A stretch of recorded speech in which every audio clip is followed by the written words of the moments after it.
Hey everybody, welcome back to our weekly podcast. My name is Patrick Tan, General Counsel for ChainArgos. With me, as usual, every week, our CEO, Chief Data Scientist, Jonathan Reiter.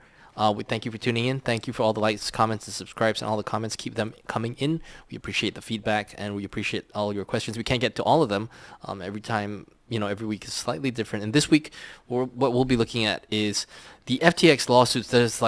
If this was, it's almost like an airdrop of lawsuits. If you like, it's kind of like they're spraying a whole bunch of lawsuits on a whole bunch of people who's ever kind of dealt with FTX.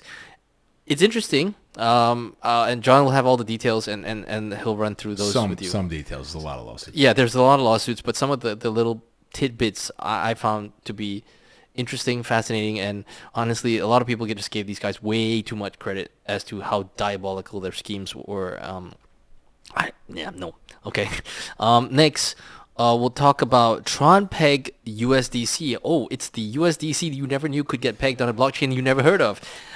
So we'll talk about that and why this could potentially be a problem because of some earlier work that we had done. And finally, we'll talk about Scroll. Scroll is a level L2. It's a relatively new chain that launched their token about a month ago, and it's an interesting situation. It's an interesting situation. They launched a token, and they're, and as this crypto bull run, if you like, continues to go, I expect to see more of this sort of action, and we will give you some tools and tips as to how you may deal with the situation as it presents itself. But right now, I want to get into the FTX losses because some of these things are incredibly funny. Some of them are a little bit sad, but all of them are a little bit interesting. Okay, so the FTX estate has sued a large number of people, and there are many different themes across many of these lawsuits. We're going to focus on how this reveals what was really going on inside FTX Alameda Research and how many people's assumptions about how the business operated were not quite right, and even through fairly recent times, people's just lack of understanding of what was really going on. This proves a number of theories from a long time ago were correct. It proves other stuff was wrong, and just sort of clarifies a lot of things. So the first thing actually relates directly to Ryan Salem. I think we had this conversation before. So one of the people they sued is Humpy, the compound governance attacker we talked about a few weeks ago. So it turns out that this same Miron, the same person, the same entity, the same group of people, were also scamming FTX in a somewhat Mango Markets-y way. So they were pushing up the price of tokens, accumulating large amounts of the supply of relatively illiquid tokens, ramming the price up in some way, and then withdrawing stablecoins against them from FTX. So that's particularly notable in two ways. Right? The first is that many people couldn't believe that Alameda Research could really be insolvent because they were such great traders making a huge amount of money. And one of the reasons people assumed that was that markets on FTX felt like there was a lot of manipulation and dodgy behavior. And it turns out that while there was, it was not the owners of the exchange who were doing this manipulation and dodgy behavior. This is one example of a trader. There are other lawsuits, the same front, were manipulating tokens, ramming the price up, and withdrawing large amounts of money out the back. And it's not even that Alameda Research was unaware of this. So in the case of this particular account, again, Humpy, later the compound governance attacker, there's a quote from Ryan saying, quote, "Would be cool to keep him as a friend, though, since he's like 50% of our margin platform, LOL." So they were, management of the exchange and of Alameda Research was aware that people were taking advantage of them and their customers, and in that case, the guy had taken them for something like $400 million. They've also got quotes about forgetting to freeze withdrawals on the account, even if they froze trading, things like that. And they still wanted to keep him because he was a huge part of the platform. So 50% of your margin trading is by one guy who's taken you for 9 figures, and you still want to keep a good relationship with him. You deserve to go bankrupt and go to prison for a very long time. I mean, that's just insane. Right. What I find most amusing there is that people thought Alameda Research were great traders. It's now obvious that they were completely incompetent. And the extent to which there were good market manipulation type traders on there, they were just taking advantage of the exchange. And the exchange was shoving those losses into some Alameda Research style 5/8 account. 5/8 account is a reference to the Nick Leeson incidents at Barings Bank. Yeah, so the markets were crooked, but FTX and Alameda Research were not the ones making the markets crooked. They were hiding the losses taken from those people. Now, on that front, because we now sort of established, again, there's other lawsuits that work on this, that they were sort of insolvent and incompetent for a long time. There's a quote from Caroline Ellison regarding buying out Binance's share. Quote, "We don't really have the money for this. We'll have to borrow from FTX to do it." So these guys had, again, been insolvent and knowingly insolvent, borrowing from customer accounts for a very long time. In that case, they're trying to claw back and unwind the Binance buyout on the basis that they were insolvent then. So that's interesting, right? A fair number of people knew in a lot of ways, right? You needed $1 billion in cash, and you had to just take it from clients. And it doesn't even sound like that was new information. You read the quotes, it sounds like people were kind of aware that was a problem. Now, I will say in the Binance suit, there's an interesting little sidelight in that they're claiming that CZ sent, I'm going to read this here, a series of false, misleading, and fraudulent tweets that were maliciously calculated to destroy FTX. I don't know how you feel about this one, but if it turns out that they were insolvent clowns, calling them insolvent clowns in public is true. And while it may have been malicious, I don't think that calling them insolvent clowns or anything of that sort is false, misleading, or fraudulent. So you might have a solid case that they were insolvent and the buyback should be canceled, reversed, equitable, whatever. Equitable tracing. Equitable tracing. But the equitable tracing usually involves creditors, so I don't know how you would argue this But one. I don't think you can argue that CZ had reckless disregard to the harm that the customers and creditors would suffer if they were already, and I'm going to use my phrase from earlier, insolvent clowns. The money was gone. You can't blame Binance for that. Yeah, but as management... Management's probably liable, yeah, but management, they're bankrupt and in jail anyway. So you can't enter into a fresh contract or buy something when you know that the company is insolvent. There are consequences to that. Well, that entity was in the Bahamas. I don't know what the trading while insolvent situation is in the Bahamas. I would figure it's similar to given that English they've law. got to pay massive amounts of money they can't pay in judgments anyway. These are uncollectible settlements. Well, I mean, the idea here, of course, is that you sue Binance because Binance should never get have the money been back from Binance. Binance should never have been the recipient of those funds because that was an unauthorized purchase. I mean, if it was a straight-up Ponzi scheme, then you end up with these clawback lawsuits to equalize the recovery to everybody. To the extent to which it feels something like that, maybe Binance has to return some of the money and gets distributed to creditors. That's what the lawsuit's about. But again, that unfairness on the basis that they're being insolvent is different. I think you can call CZ's tweets, mean, disregard for the harm done to the customers. I mean, he was accurate in calling them insolvent clowns. So what is it, like truth is an absolute defense to libel? You can't, calling someone insolvent that's insolvent is not, I mean, it's an insult, but it's not actionable.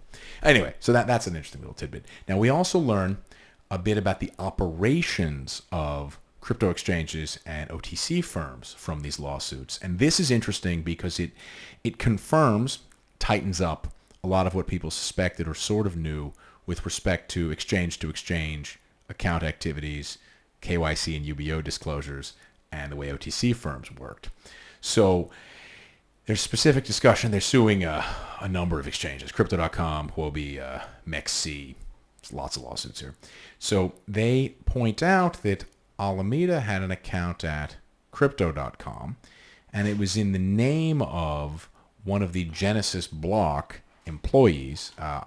From the documents, it appears that it was in her personal name with her company email address, but it was controlled and used by Alameda Research. So generically, it's not okay for one of your employees to open an account in their own name and start dealing on behalf of the company, particularly if it's not even the company that you signed up using the email as an employee of. So if I just signed up as in my own name and used it for some random other company, that's all kinds of problems. That seems to have been rampant. Again, this won't shock people. If you read the documents, Crypto.com's accounts on FTX were set up in similar ways. There's all kinds of this stuff's going on. There are tremendous problems in all sorts of directions there. This feels a little bit like what's happened in the U.S. with Synapse, Evolve Bank, and the rest of it, where people, if the accounts were being surveilled properly, it would have been obvious that the accounts were not being used for what it was stated they were being used for, but the accounts were being used, the surveillance was cut off for a variety of reasons. So that's kind of interesting. I don't know. And there is a specific set of Genesis block discussions here that are really on point. So there's a whole detailed exploration of the saga between Alameda Research, FTX, and Genesis Block, and how they were partners and did stuff together and bought out the business, and the ways in which they hid their control and ownership of the business. There's a great piece of journalism done by Dirty Bubble Media a couple of years ago, probably a year and a half ago now, discussing how Genesis Block appeared to be a front for FTX, or maybe the other way around. We now know that's true. So I'm just going to read here again from the documents. This is about how the core business was money laundering and capital control evasion. So IP and Genesis Block not only afforded Bankman-Fried and Alameda business connections, but also an opportunity to circumvent fiat currency restrictions in Asian markets. According to a memo drafted by Bankman-Fried, Genesis Block had the ability to get Chinese yuan, quote, out of China, and South Korean won, quote, out of Korea. They're different wons. My pronunciation's not very good. Genesis Block also allowed Bankman-Fried to capitalize on the fact that during certain periods, cryptocurrency traded in South Korean markets at a premium. So that's saying they bought the business because they could evade capital controls, and they wrote memos about how the reason to buy the business was their ability to evade capital controls. There's more details about how the cryptocurrency ATM business is part of what facilitated that, and other parts of their network, and how they were operating dozens, I think it said 50 to 100 bank accounts on their behalf, knowingly hidden from the bank fraud, whatever, all over the place. So it's interesting that it confirms that all of the stuff we had written about, James, Dirty Bubble Media had written about, and people have written about a little bit. This was a gigantic operation, right? So the fact that they minted tens of billions at Tether on Tron through a front that they purchased because it would allow them to evade various exchange controls, that's clearly what the business was, because there's a good margin there. I will also note that it's not even that their financial dealing was questionable. Employees were listed as working for companies that are different than who they legally work for, what their jobs was. It was all hidden. There's a spreadsheet whose title was, quote, employees - source of truth. And that's the spreadsheet that said what people's real jobs were and their real salaries. Safety tip, I think we can probably call this legal advice, right? If you're going to lie about who your employees are, who they work for, what you pay them, lie on their visa applications, lie on everything, don't write the real answer down in a spreadsheet called employees - source of truth. Is that legal advice? I think that's legal advice. It's good advice. It's good advice. It's good advice. Whether or not that counts as legal advice, I don't know. I think the jury's still on that one. A jury will be presented with that at some point. I suspect, as a side note on that one, that there are people who will show up in some country on holiday at some point and be stopped at the border, and the border is going to say, by the way, we were sent this spreadsheet 3 years ago, and you owe us, or why were you violating the terms of your whatever. There are probably not a huge number of people, but definitely more than 0 people, because that's the way these things go, which will be interesting. There are additional lawsuits here that it's worth reading. The Scaramucci Skybridge stuff is kind of interesting. The Waves Project founder. They sue lots and lots of people. So it's worth digging through that because it'll help understand a bit more what was happening. The Michael Lewis book sort of is a live action account of some of what appeared to be going on, and we are a long way from the definitive, very detailed, monetary history of the United States style description of what really happened there. And these lawsuits are a beginning of getting those documents out in public about exactly how things really worked. The whole Genesis Block capital control evasion story is still to be told and will be interesting as it is told and unfolds. I don't know whether they're going to collect money from most of these people. Given that Binance is under a U.S. government thing for a while, that may be collectible. I don't know. Maybe. Monitorship may decide that, hey, you know what? And I mean, before you guys start running out there and saying that it's unfair that Binance should have to give the money back, the reason for that... There's a legal process that'll decide if it... There's a legal process for that, and part of that reason is because in some ways, if the management of the company makes a purchase or a sale, or a purchase or gives to some other entity funds in the entity when the entity is already insolvent, then that unquestionably favors that person ahead of all the other creditors. So by Binance giving back that money, then that is now available to be redistributed to all of the creditors who have suffered at the hands of. A lot of the inter-crypto exchange lawsuits are about how the accounts were not in the name of the company, so why would they return to the company? Look, if your modus operandi is for your employees to commit bank fraud to bank on your behalf, the company may end up struggling to recover that money. Them's the breaks, right? I don't really have a strong opinion. I'm not sure that Crypto.com should get to keep the money because they also were complicit in that bank fraud, fraud, some kind of fraud. It's interesting. There's no good actors in that one. All right, so I guess the next one to look Tron-Peg, at Tron-Peg USDC. All right, so this is beautiful. So USDC, of course, is the Circle-issued stablecoin. And it was available on the Tron network until fairly recently.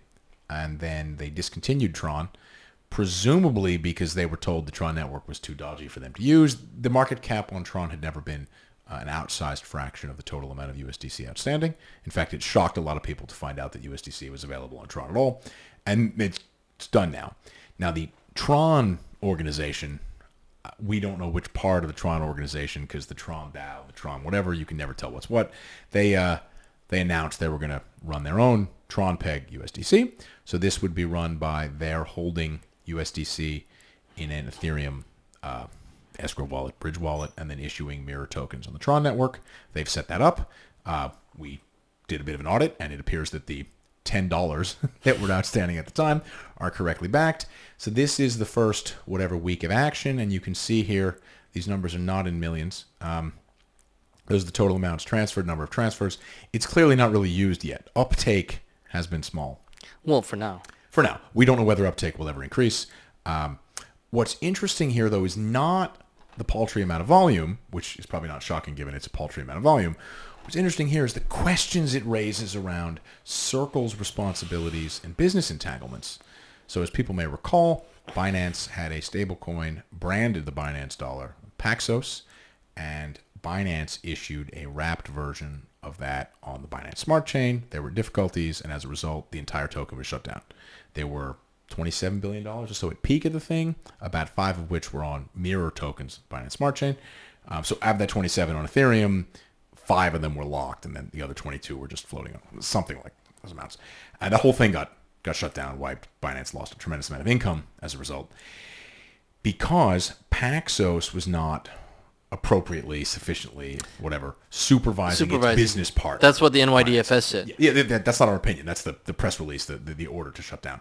Now, Circle, the issuer of USDC, used to issue their own token on the Tron network and does not anymore. So they can't plead ignorance of the Tron network. Binance could never plead ignorance of Binance Smart Chain because... Well, it's BNB Smart Chain. Whatever. It was Binance Smart Chain at one point, but they keep changing. They couldn't plead ignorance because it was their own project. Yeah. Circle can't plead ignorance because while certainly they're not associated with setting up Tron in the first place, or there's no allegation, whatever. We're not claiming they are.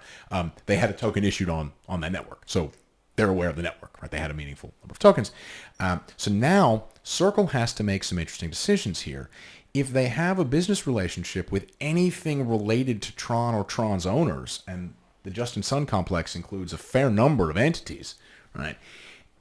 While the relationship may not be quite as close as a white-labeled stablecoin, the precedent is already out there that insufficient supervision of your business partners will result in the loss of your license.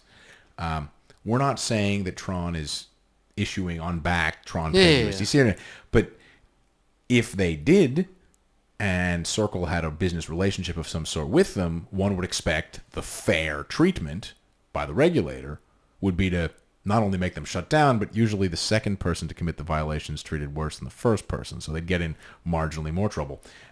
So Circle now needs to make a decision about whether they're going to own and surveil that relationship or whether they're going to make sure they don't have a relationship with those guys. I don't really know what you could do right now. I don't.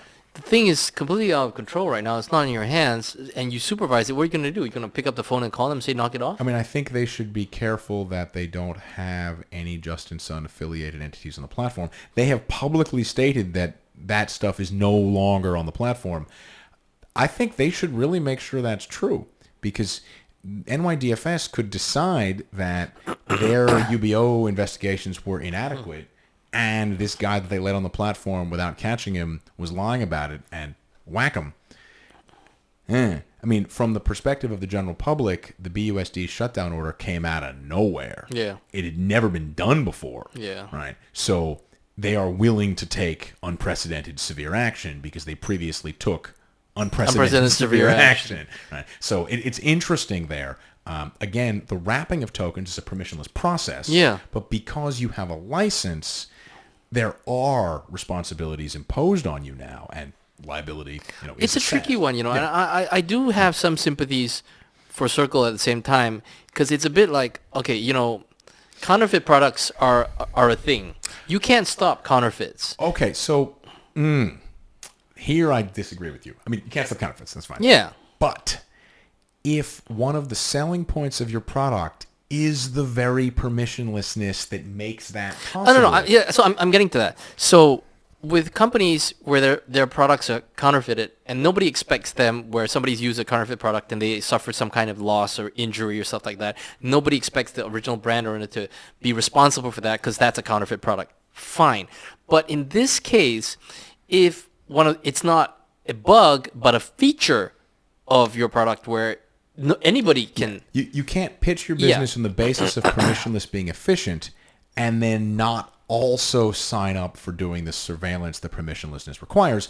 And that's not our opinion. The New York Department of Financial Services what they said. Stated that at least in some cases, that's the law. So I have some sympathies in the sense that in some ways that it is counterfeiting, but then on the other hand, you're also kind of... It's like, let's say now if I had a Nike factory and I tell the counterfeiters, hey, by the way, you can come in out the back and use all the scraps from the real shoes that we make. Go make your Nike lookalikes, and if anybody trips and falls, it's permissionless, right? Yeah, I mean, I wouldn't say I have any sympathy here. I would say that I acknowledge that this trade-off is challenging to manage. Yeah. And I don't envy the person who has to make those decisions, but sympathy is the wrong word because maybe sympathy is the wrong word. It's a balance. You're getting a benefit here, and there is a cost, and manage it accordingly. I mean, the history of all the Tron-related stuff is there is certainly a reasonable chance something goes wonky at some point. I guess one of the challenges, of course, is that now you're really starting to see the challenges when it comes to permissionlessness riding alongside when you have something that's regulated with licenses and stuff like that. What's your duty of care, if you like? Yeah, so NYDFS put down a stake saying this is out of bounds. Mm-hmm. Okay. This is actually another wonderful example of how the legal process and something like regulation through enforcement works well because you get very detailed case studies of exactly what is and isn't okay. Imagine writing rules that anticipated USDC being issued on multiple networks, including Tron, then USDC deciding to discontinue the Tron network and the Tron DAO independently deciding to issue their own Tron-Peg USDC. Do you really think the stablecoin rules that you've written, oh, by the way, the NYDFS stablecoin rules were written and don't contemplate that at all. Right? Yeah. The reason you have vague statements about what is and isn't required so that you can capture these things, let's say Circle goes to them now and says, please tell us what our compliance requirements are for business relationships with respect to Tron DAO. How long do you think it's going to take to negotiate exactly what the terms of that are and how tight they're really going to be and if there's going to be any litigation? Right? It's complicated. We're not saying that system is perfect. We're saying that this is another wonderful example of how reasoning by analogy is at least a rational way to approach this.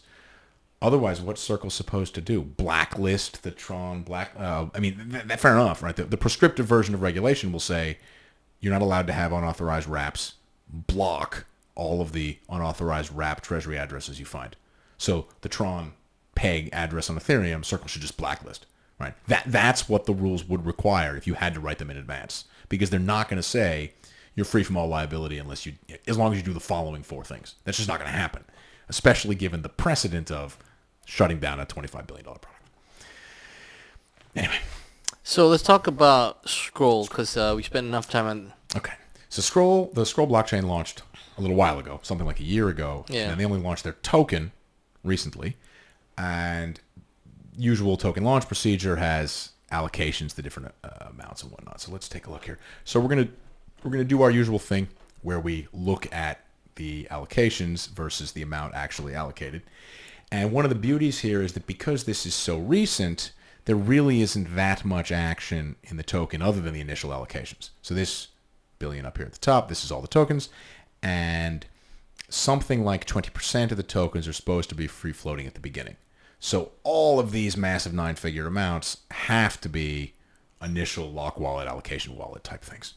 And what's beautiful about this report, largest senders and receivers, you can just pick off and match these against the allocation amounts. So we can tell you which one of these is the DAO treasury, which one of these is the ecosystem thing, what funding airdrops, and the rest of it. And then you can trace that Binance Launchpad amount. So here, for example, you've got a wallet that received 250 million tokens and sent out, this is the Binance, right? So this is the, I think it turns out to be the ecosystem and growth, whatever wallet. This is the Binance payment. And then these are a couple of the ecosystem, whatever payments that have happened so far.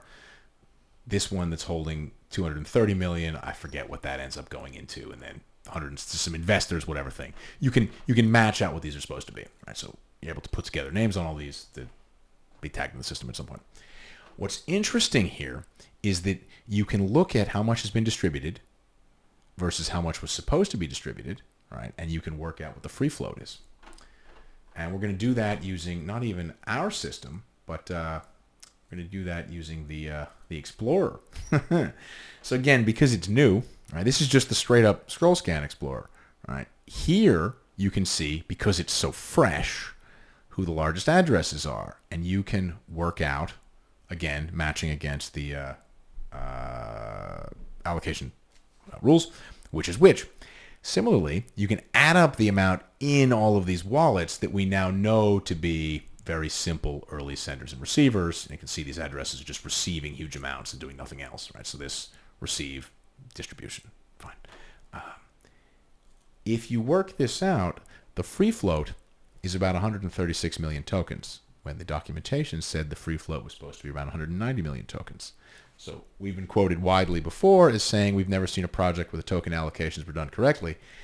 I think I can say this is the only case I've seen where the free float is significantly below what they said it was. All right. And what's interesting here is that there are too many tokens in two of these wallets, right? So I think it's, I forget, this wallet, whatever, two of these wallets. One of them has 40 million tokens too many, one has 10 million tokens too many. And what's interesting there is that you can see which wallet has the surplus tokens. You can see when the outflow stopped, and you can see when the price stopped dropping. Well, we don't have a price chart open. It's fine. The price dropped dramatically. If you look at this token on any whatever data source, you'll see that the price fell like 50% in a week and a half or so from the initial launch. And you can see that the outflows from the wallet that's still holding too many tokens stopped at the same time the price stopped dropping. Well, what does that tell you? That tells you the team is exercising some twisted version of self-control where they sold as many as they could and the price was dropping too hard, so they stopped. So there's definitely some value to watching that going forward, which is interesting. Some people might be thinking these tokens are all locked. There's an unlock schedule. So, maybe we should just pay more attention to why would things be coming out at the wrong time. So what we're going to do here is we're just going to give you, this is a simple write-up, whatever, but it's just some basic little work here that it hags the things. So what you can see is that actually everything is in Gnosis safes with the same owners. If you investigate the safes, you can tell that they're not lock contracts at all. They're just multi-sigs. So you'll see here the same 5 owners on the ecosystem wallet, the contributors wallet, the investors wallet. All these things are the same. It's not in the system. It's just notes from doing the research. We'll provide you with the case study when we get to it. Yeah. So here you've got a situation where they've exercised self-restraint in not sending out all of the tokens. There you go. But they can send out any amount of tokens at any time because it's not It's locked. like a nice surprise. Yeah. So whether they will simply not send them all out, send them all out at some point in the future, get hacked and send them all to Binance and admit it afterwards, or not Binance, or somewhere else. I'll actually also note that if you look here on the Explorer, you can find the other exchanges that list the token. So it's on Binance, but it's also on Bybit and Gate.io, and you can see how many tokens were sent there. Presumably all of those were sold by somebody. When I say presumably, I mean you can do the tracing. It's not that hard. Yeah, so this is an interesting project. We've seen before people have the wrong free float. We've seen before people send tokens to exchanges they didn't disclose. We've seen before a lock wallet wasn't a lock wallet, it was a multi-sig. Here we've got all of them together, and excess of self-restraint. Excess of self-restraint is probably not what you're going for, but yeah. They didn't want to sell it to zero because they were afraid of, I don't know. They didn't want to sell it to zero, probably because they would have pissed off their investors, and also it doesn't do them any favors. I mean, if they wanted to pull a runner, they may have attempted something like that, but that seems too complicated. I will also note that the 55 million tokens that were given to Binance as part of the launch pool, whatever process, were sent on from the wallet that first received them to a second wallet that is a Binance Exchange wallet that now holds a bit over 85 million tokens. So one imagines more tokens have been deposited there. We don't know whether Binance has sold them because we can't see inside the wallet what's happened on the exchange. But definitely the additional tokens that have been sent there, given the correlation between those flows and the price, whoever sent the other tokens there definitely sold them. So you know. Something to look out for. Yeah, something like 5 million on Bybit, 4.5 million on Gate.io, and an extra 25. And also, you don't have to wait for the case study to come out to monitor these things. I mean, you could just check it out so this yourself. is a case where you can identify some of the lock wallet type action just using the scroll scan explorer, because there's not much activity in the token yet, and an outsized fraction. Once it starts to get a little initial bit busy, wallets, then yes, it might be a little bit more tracker. tricky. So that's interesting. All right. And on that note, thanks for tuning in. This has been a long episode. That's because there's so much to unpack. But we thank if you listened right to the end, thank you for doing that, and we appreciate it. It helps the algorithm, helps us get the video out to more people who could benefit from some of this content. Otherwise, General comedy value. Also that. Otherwise, we'll see you again next week. Have a great weekend, everybody. Bye-bye.